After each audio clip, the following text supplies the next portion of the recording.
Weather Update. Sa ating weather update, mga kabombo, lalo pang lumakas ang bagyong Tino habang nasa silangang baybayin ng Pilipinas at papalapit sa kalupaan ng ating bansa. Huli pong natukoy ang lokasyon na naturang bagyo sa layong 430 km. Yan po ay sa silangan ng Giwan sa Eastern Samar.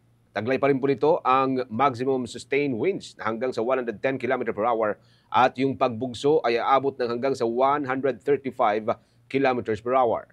Sa kasalukuyan, gumagalaw po ito pa Kanluran, Timog Kanluran, yan sa bilis po na 30 km per hour. Sa kasalukuyan, mga kabombo, nakataas po ang Tropical Cyclone Wind Signal number 2. Diyan sa may bahagi po ng Visayas, kinabibilangan po ito ng central at southern portion ng Eastern Samar.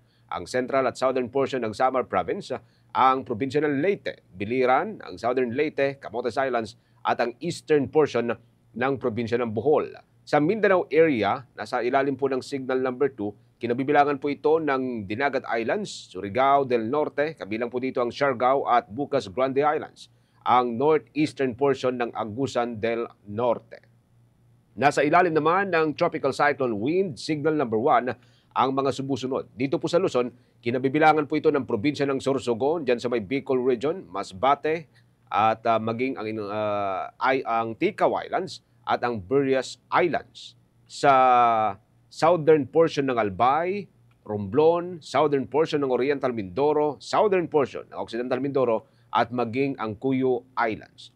Diyan sa Visayas, na nasa ilalim po ng signal number 1 din, kinabibilangan po ito ng Northern Samar, ang nalalabing bahagi ng Eastern Samar, nalalabing bahagi ng Samar Province, at nalalabing bahagi ng Bohol, at maging ang nalalabing bahagi ng Cebu, kabilang po ang Bantayan Islands, Siquijor, Negros Oriental, Negros Occidental, Guimaras, Iloilo, Capiz, Aklan, Antique, at maging ang Caluya Islands.